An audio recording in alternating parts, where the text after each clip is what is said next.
Harry's Wife, part 104.68. Now we know what attracted her. I've explained that Harry's wife's credibility is being repeatedly shredded as more and more people identify that she tells porky pies that her relationship with the truth, not her truth, is a strained and distant one. That more and more people are identifying that she engages in revisions of history, the outright telling of lies, and chicanery, which, of course, as you know from my work, is all done as a consequence of her narcissism. Various high-profile individuals have started to call out this behaviour. She has her repeated detractors, Dan Wooten of GB News, Meghan Kelly, Piers Morgan, of course, but more and more people are speaking out about it, and do so with repeated sarcasm and derision, demonstrating that people really do see her as a figure of ridicule. The good old Australians have been doing it for some time, and of course, Hilary Rose always adds with her own brand of scathing observations and home truths. In her recent article about the last podcrap that we had to endure from Harry's wife, Hilary Rose wrote in the Times, "A new podcast about difficult women? Oh, Harry's wife, who might that be?" Any day now, Harry's wife will realise she hasn't been canonised and started harassing the Pope. One of her guests this week is an astounding and fascinating self-made woman who invested $70 million of her own money trying to find a cure for her daughter's disease. She was given a medal by the Vatican and inducted into the Women's Hall of Fame. It can only be a matter of time before Harry's wife gets her just reward for marrying a royal and saying humanitarian a lot. As my observation demonstrates, the way that Harry's wife seeks, through character trait acquisition, to place herself on a similar level as a guest who is self-made, invested $70 million of her own money to try and find a cure for the disease that was afflicting her daughter, and of course was given a medical medal by the Vatican. Harry's wife believes that she should get a medal from the Vatican. What for? Well, as Hilary Rose points out, well, you married a royal and say humanitarian a lot, isn't that sufficient? And in the mind of Harry's wife, it is, because she believes that by repeatedly demonstrating that she's kind and empathic, that's sufficient to con the majority of people into believing that she is kind and empathic, although she truly believes that she is. Continuing with the article, this week's episode of the Harry's Wife show is billed as dynamic.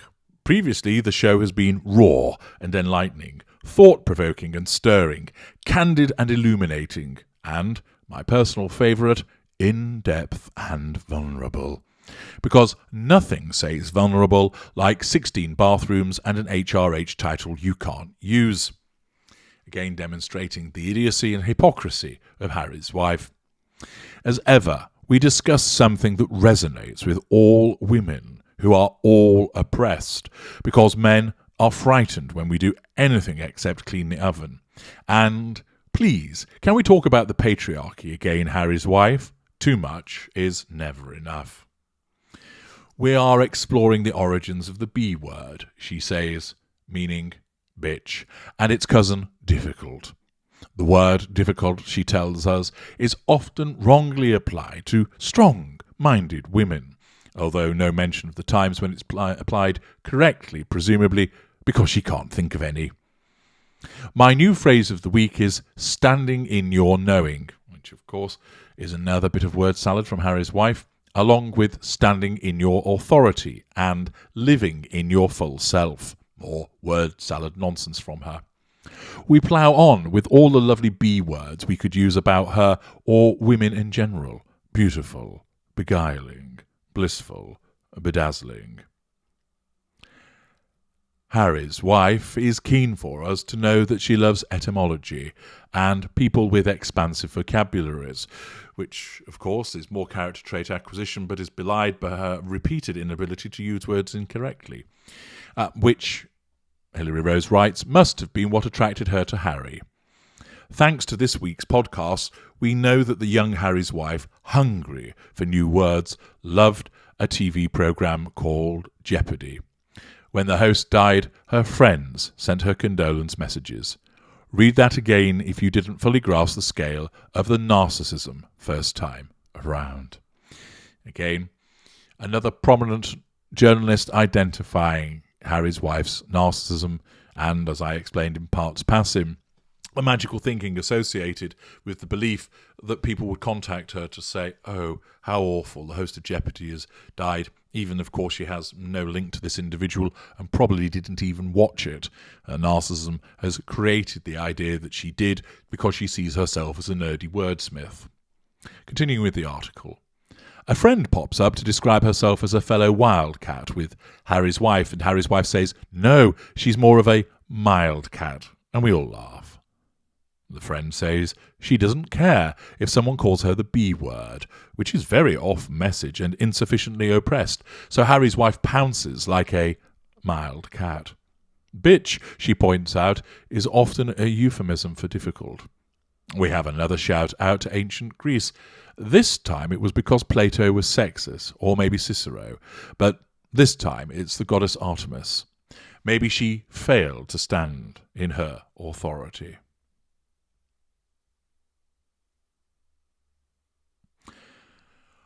We're promised an interview with a zoologist, which is exciting. Are we going to talk about zebras, I thought, or Amazonian tree frogs? Is it possible that zebras have no word for difficult, so no female zebra can be labelled as such, and they're much happier and less oppressed by zebra patriarchy? The zoologist talks about the larger notion of difficult women who are threatening the human social order, although I don't recall anyone levelling that particular charge at Harry's wife. I think from memory it was more about whether the paint in Archie's nursery was vegan enough, and who was to blame if it wasn't. We are told that distinctions between masculine and feminine are cultural, not biological, because, of course, they are. Basic biology has nothing to do with anything anymore.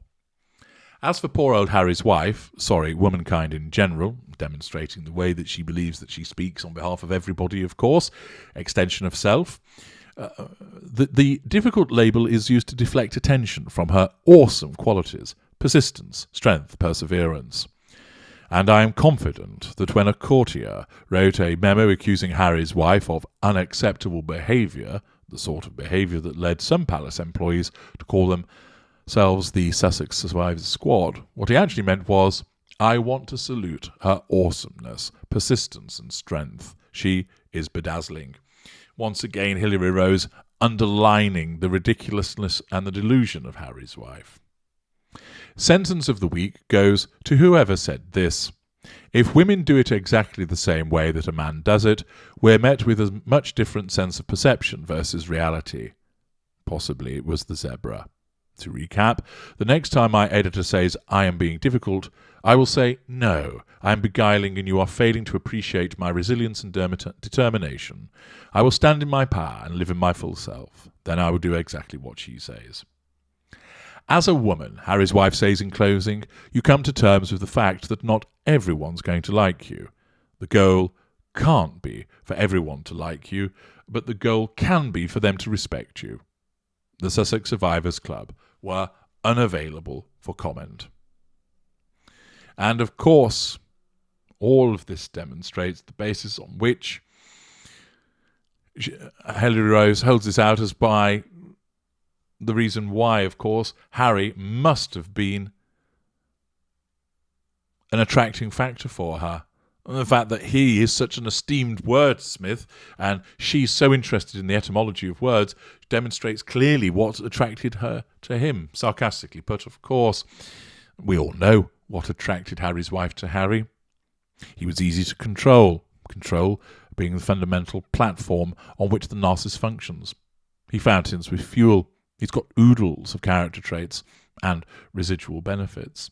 Status, titles, access, networks, and of course, importantly, money, and all part of the facade that she wishes to manage. Those are the subconscious things that she sought from Harry, In terms of the prime aims, she'll have known that she'll have liked him for his status, of course, and the money, but she'll have quoted it as something else. Her narcissism causing her to believe it's because they're kindred spirits, that they loved Africa, that they're bananatarians and so forth. But of course, as Hilary Rose puts forward, evidently, based upon what she says, the main attractor must have been the fact that he's brilliant with words, and so is she. And that's what truly attracted her. Dipping below the line, Al Pacino writes, Hilary continues to put herself through sheer hell, so we don't have to. Thank you. This column has become the best of the week. Obiter dictum. Harry's wife is keen for us to know that she loves etymology and people with expansive vocabularies, which must have been what attracted her to Harry. Brilliant. Rico, the only reason the podcast is worthwhile is we get to read this excellent dissection after each one. Bravo, Hilary, and thank you for your sacrifice. Matthew Lawrence, these reviews of Harry's wife's drivel always brighten up on Tuesday. David Tower, if there was an Olympics for narcissism, I know who would take the gold medal. Anne McCoy, her narcissism and total lack of self-awareness is off the charts.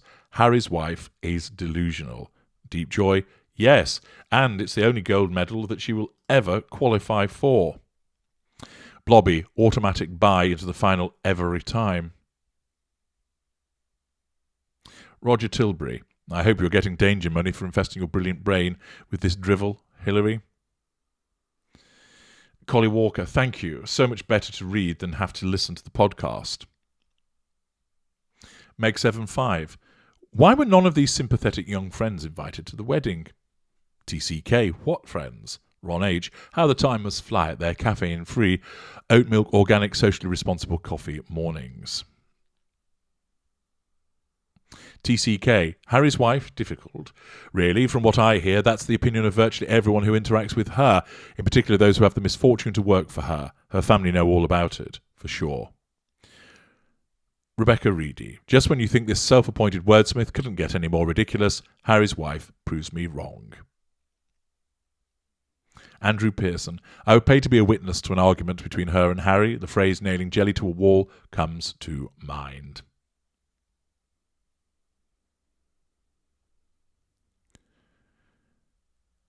Alex D.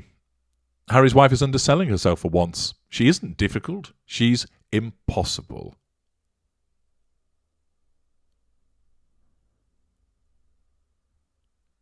LJL, thank you for a good giggle, but sad to think this is someone's reality. Some really do need to get back to the basics rather than indulge in such self-indulgent twaddle. Dastardly. Imagine complaining about patriarchy, then marrying a prince, the embody of patriarchy. MKA Martin, the hypocrisy is strong with nutmeg. Fountainhead, no, I'd call her a narcissistic sociopath, which is what the palace staff labelled her. Deep Joy, I think Harry's wife would take that as a compliment, as it sounds good, and she probably hasn't the faintest idea as to what it means. Snowy Woods, she'll probably take that as her next archetype and claim that when a woman is a narcissistic sociopath, it really means she's a wonderful self-knowing woman of high self-esteem who lets nothing and no one stand in her way. She'll invite Donald Trump, Putin, Imelda Marcos and King Jong-un onto the show to agree and back her up, which is a rather humorous and suitable point at which to end this. Once again demonstrating in the comment section there's no support for her whatsoever, and it is a combination of people revelling in the piss-taking that's gone on with regard to her being attracted to Harry on the basis of words, and of course pointing out again and again and again her self-indulgent, self-obsessed lack of insight and, of course, her narcissism. I'm H.G. Tudor. Thank you for listening.